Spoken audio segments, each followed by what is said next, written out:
নামাজ যদি কেউ শুদ্ধ করে পড়তে পারে, নামাজ মানুষকে সঠিক রাস্তাটা দেখায় দেয়, ঠিক না বেঠিক? জাহান্নামের আগুন থেকে নামাজ বাঁচিয়ে দিবে, যাবতীয় গুনাহ থেকে নামাজটা বাঁচিয়ে দিবে, সমস্ত ফাহিশা কাজ থেকে, সমস্ত শয়তানের কাজের থেকে নামাজ পড়লে ওই মানুষটা জীবনেও শয়তানি কাজ করতে পারে না।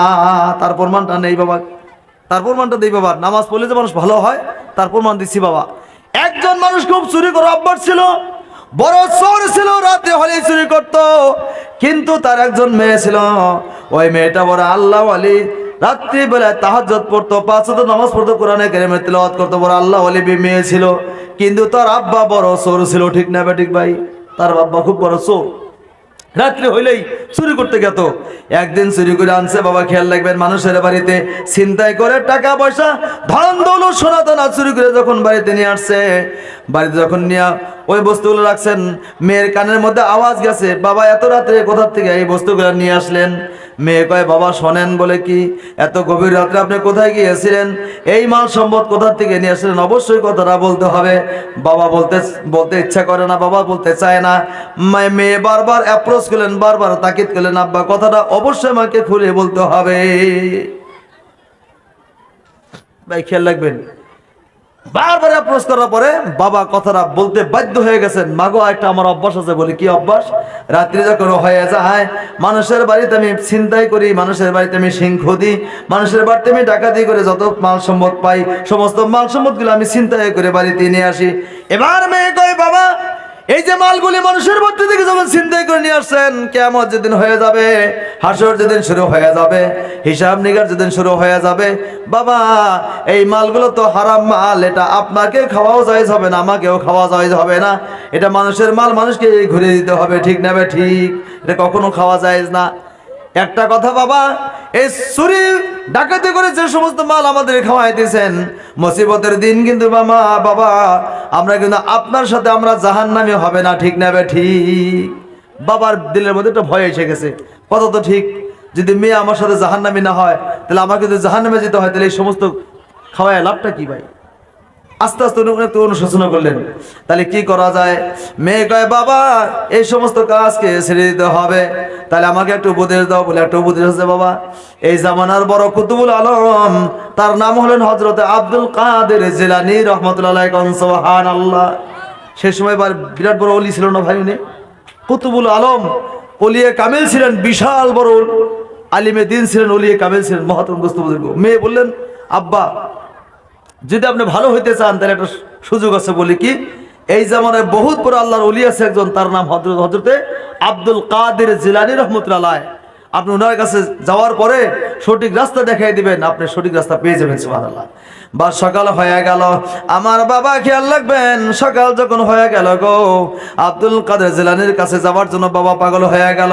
সকাল যখন হয়ে গেল, সকালবেলা আপনার ওযু গোসল করিয়া পাক পবিত্র হইয়া ওই চোর যে মানুষটা চুরি করতো, ওই মানুষটা আব্দুল কাদের জিলানীর বাড়ির দিকে রওনা হতে শুরু করলো। আমার খেয়াল রাখবেন, যারা আল্লাহর ওলি হয়, যারা আল্লাহর ওলি হয়, ওই মানুষগুলো কিন্তু দিলের কষ্ট হয়ে যায়, দিলের চোখ দিয়ে কিন্তু মানুষের ভালো মন্দগুলা দেখতে পারে। কোন সুবহানাল্লাহ। কিসের জন্য জানেন?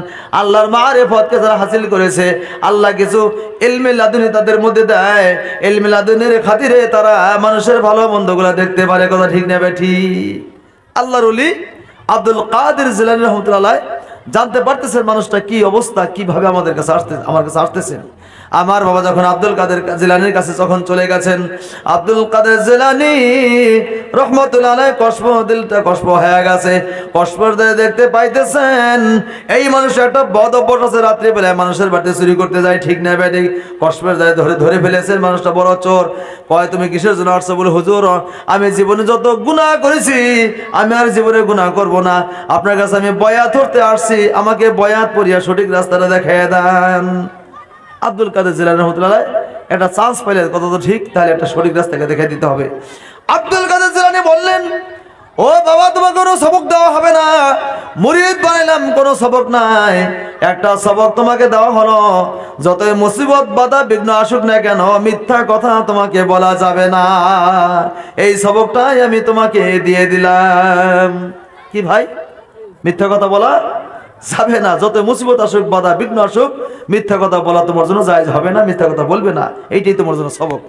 বাস মানুষটা মিথ্যা কথা বলা যাবে না সবকটা নিয়ে যখন বাড়িতে চলে আসলেন, বাড়িতে আসার পরে বাবা মানুষের ব্যবহার পাতি কিন্তু সহজেই পরিবর্তন হয় না, ঠিক না ঠিক? মানুষের চরিত্র অত সহজেই পরিবর্তন হয় না, খেয়াল রাখবেন। বাড়ি যখন এসে গেছে বাবা, রাত্রি যখন হয়ে গেছে, ওই যে মানুষের বাড়িতে চুরি করতো ওই অভ্যাসটা তো তার আছেই, ঠিক না ঠিক? রাত্রি যখন হয়ে গেছে ওই মানুষটা রাত 2টার সময় ওই একটা অভ্যাস যে আছে, অভ্যাসগত মতো আজকে রাত্রি উনি মানুষের বাড়িতে চুরি করতে যাবে, ঠিক না ঠিক? যখন চুরি করতে যাবে হঠাৎ মনে হয়ে গেছে হুজুর তো আমাকে সবক দিয়েছে মিথ্যা কথা বলা যাবে না, যদি আমি বাড়িতে যাই আমার বেটি বলবে মা বাবা তুমি কোথায় গিয়েছিলে, মিথ্যা কথা বলা ছাড়া আর উপায় থাকবে না, ঠিক না ঠিক? কিন্তু একবার কয় যাই, একবার কয় না যাই না। কিন্তু শয়তানে ওয়াসওয়াসা দিয়েছে, যা যা সুবর্ণ সুযোগ পাইছস আর জীবনে পাবি না রে বাবা, এখনো চুরি করার সময় আছে, জলদিটা চুরিটা করে নি, ঠিক না ঠিক? শয়তান ওয়াসওয়াসা দিছে, ওই শয়তান ওয়াসওয়াসায় পড়ে চুরি করতে গেছে। খেয়াল রাখবেন, ওই যে মানুষের ঘরের কাছে যখন চুরি করতে গেছে, আমার আল্লাহ পাকের ওলি আব্দুল কাদের জিলানী রাহমাতুল্লাহ আলাইহি দিলের দ্বারা কষ্ট হয়ে গেছে।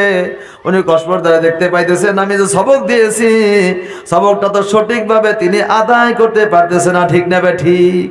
উনি আব্দুল কাদের জিলানী রাহমাতুল্লাহ আলাইহি নিজের সশরীরে এমন ভাবে আল্লাহ পাকের ওলির করিশ্মা নজরা দেখাইছে, আল্লাহর ওলিকে চোরের সামনে আল্লাহ পাক রব্বুল আলামিন অবিকল আব্দুল কাদের জিলানীকে নিয়ে আসছে, কোন সুবহানাল্লাহ।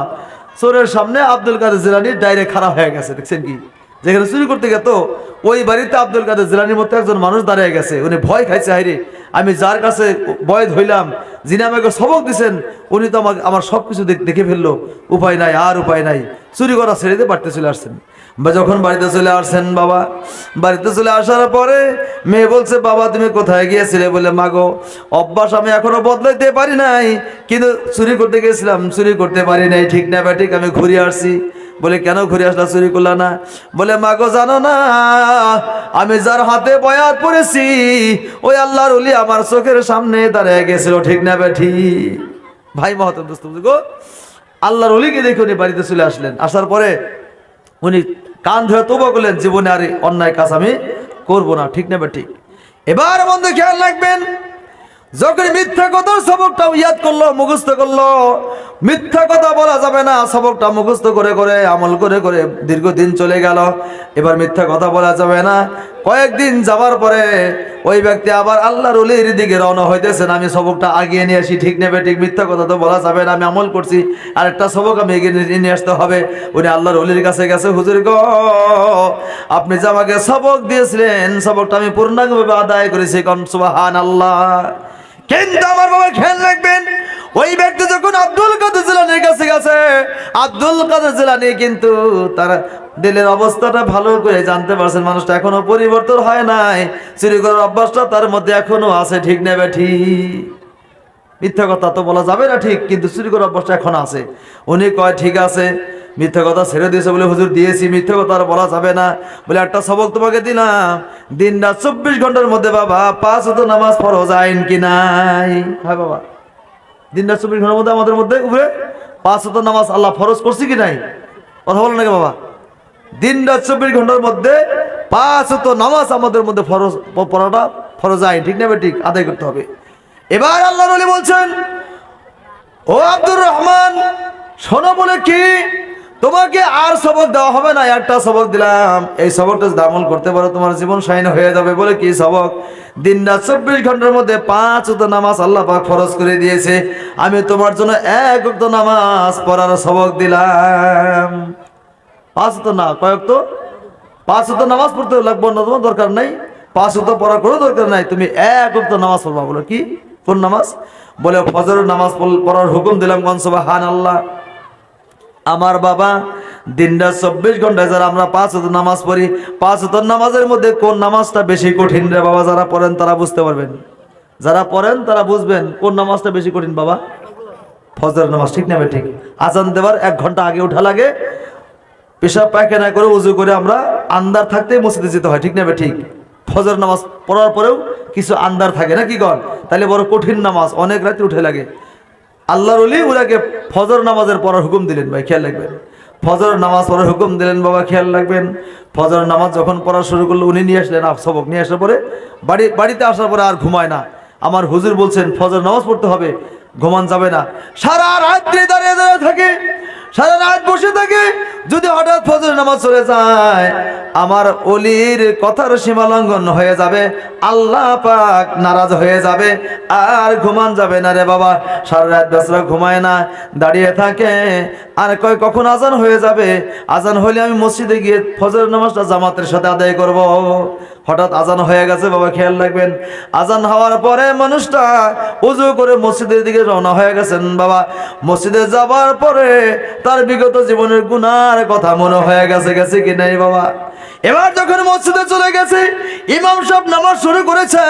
ফজরের নামাজ জামাতে পড়ার পরে ইমাম সাহেব যখন হাত তুলে দোয়া করে, আল্লাহ জীবনে অনেক গুনাহ করেছি, জমিনের উপরে আকাশের তলে আমার মতো তোমার গোলামের কোনো অভাব নাই, কিন্তু তোমার মতো একজন প্রভুর অভাব আছে, কথা ঠিক না ঠিক? আল্লাহ আমি তো বড় গোলাম, বড় অপরাধ করেছি, চুরি করেছি, ডাকাতি করেছি, বড় অন্যায় করেছি। আল্লাহ গুনার কোনো সীমা নাই। আল্লাহ আমার গুনাহ যদি আমার স্ত্রী দেখে, আমার স্ত্রী আমাকে স্বামী বলে মেনে নেবে না, ঠিক না বেড়ে? আমার গুনার খবর যদি আমার সন্তানের জানে, ওই সন্তানের আমাকে বাবা বলে পরিচয় দেবে না, ঠিক না বেড়ে? আল্লাহ আমি এই চুরি করেছি, অন্যায় করেছি, শয়তানি করেছি। আল্লাহ ফজর নামাজের উসিলা করে আল্লাহ আমার জীবনের গুনাহগুলি মাফ করে দাও। দোয়া করছে কি নাই? ইমাম সাহেব দোয়া করেছে। ওই চোর যে মানুষটা নামাজ পড়তে গেছে, সেই মানুষটা তো বড় চোর ছিল, জীবনে অনেক চুরি করেছে। ইমাম সাহেব যখন চুরির কথা বলেছে, আল্লাহ অনেক চুরি করেছি, গুনাহ করেছি, জিনা করেছি, আল্লাহ এই গুনাহ মাফ না করলে কোনো ভয় থাকবে না। ওই চোরের মধ্যে এই কথাটা মনে হয়ে গেছে, আমি তো বড় চোর, ঠিক না বেঠিক? চোরের কথা মনে হয়ে গেছে। চোরের চোখ দিয়ে পানি চার চার করে ছেড়ে দিয়ে কান্না শুরু করে দিয়েছে, হু হু করে কান্না শুরু করে দিয়েছে। ইমাম সাহেব বুঝতে পেরেছে নিশ্চয়ই এর মধ্যে কোনো অন্যায় লুকায়িত আছে। অন্যায়ের কথা মনে করে আমার সঙ্গে সঙ্গে মানুষটাও কান্না শুরু করে দিয়েছে, ঠিক না বেঠিক?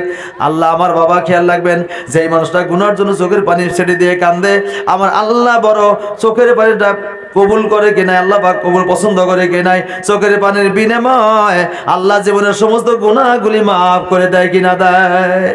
আমার বন্ধু ফজর নামাজ পড়ার পরে এই মানুষটার নিশা ধরে গেছে, নামাজের প্রতি একটা মহব্বত ভালোবাসা পয়দা হয়ে গেছে। এখন ফজর নামাজ পড়ার পরে বাড়িতে আসার পরে বাবা জহর নামাজের জন্য নিজে নিজেই তৈরি হয়ে যায়, কোন সুবহানাল্লাহ। এবার কয় নামাজ এত স্বাদ, যদি বুঝতাম, যদি জানতে পারতাম, আমার জীবনে ফজর নামাজ একদিনও জামাতে আমি কাটাইতাম না, জামাত ক্ষতি করতাম না, আমি প্রত্যেক দিন জামাতের মধ্যে নামাজটা আদায় করতাম, আর আল্লাহ সান্নিধ্য হাসিল করতাম, ঠিক না বেঠিক?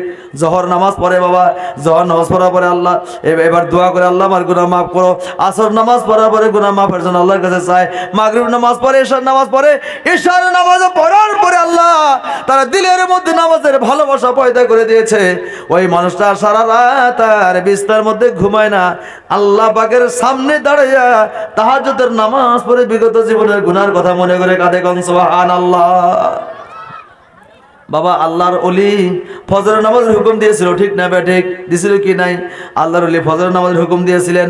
এই মানুষটা তো ফজরের নামাজ পড়লো, ঠিক আছে, ফজরের নামাজের উসুলা করে আল্লাহ 4 ওয়াক্ত নামাজ পড়ারও সুবিধা দিলেন। এখন মানুষটা 5 ওয়াক্ত নামাজে আল্লাহর ওলি হয়ে গেছে, কোন সুবহানাল্লাহ।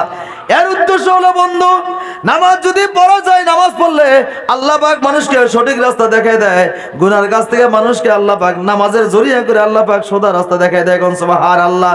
আমার বাবা উদ্দেশ্য হলো এই নামাজটা কোন জায়গায় শিখবেন, নামাজটা কোথায় গিয়ে শিখবেন। উলামা যদি দুনিয়ায় না থাকতো, হাফেজ সাহেব যদি দুনিয়ায় না থাকতো, বাবা উলামায়ে কেরাম হাফেজানে কেরাম যদি না থাকতো, আমরা নামাজ পড়তেও জানতাম না, নামাজ পড়াও শিখতাম না, ঠিক না বেঠিক?